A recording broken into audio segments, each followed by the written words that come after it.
So here I have a logarithmic equation that has some mixed terms. I've got logarithms, as you can see on the left and right, and I've got a number, just negative 11. That's not a log at all. And we're trying to think about how to solve this thing. Remember the first step, you always want to isolate your logarithmic terms. So what you can do is add this term to the other side. That would work fine, but there's actually a shortcut I want everyone to see in this. This term in particular right here, if you take a look at it for a moment, you'll realize there's something kind of strange going on. It's log base 5 of 5 to the 27. Okay, this is an inverse property of logarithms. And I just want to remind you guys of this. When you have log base b of b to the c power, what's that equal to? Well, it's always going to be equal to c. This is one of the basic properties of logs. And if you think about it for a second, you can see why. B to the c equals b to the c. This is a bit like saying 1 equals 1. So if I want to rewrite this equation, I could say negative 4 log base 5 of x equals, well, what's this thing? Log base 5 of 5 to the 27. Just look at this equation. You'll see that is equal to 27. We still have that minus 11. And this becomes a lot easier to simplify now. So we have, well, what's 27 minus 11? That's 16. So divide each side by negative 4, and you get log base 5 of x equals 16 over negative 4 is negative 4.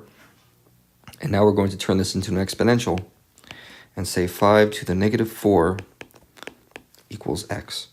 And you can leave that as a solution if you want. You could write it as 1 over 625 equals x, right? These are equivalent statements, and that's the solution. Now, in this one, we kind of had a cheap little shortcut because this was a very simple logarithm. Let's do another example where it's not quite so simple. 3 times log x minus 3 equals 6 times log of 4. Well, now there's nothing to just wipe away, right? We have to deal with these things as they are.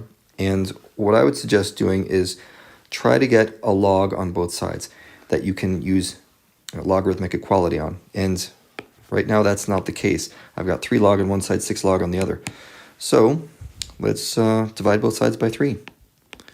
Okay, log of x minus 3 equals 6 over 3. That's going to be 2 log of 4. And I still want to get logarithms by themselves if I can on both sides. So let's try doing, well, we can use the power rule of logarithms. Say log of x minus 3 equals log of 4 squared. And now look, I've got a logarithm on both sides.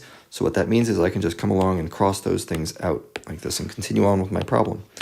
X minus 3 equals 4 squared.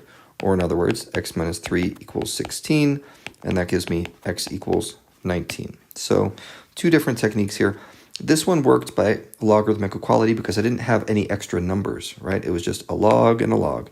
And I could kind of work those until they were equal logs on both sides. This previous one had a number, this minus 11, so logarithmic equality wasn't going to work in that case.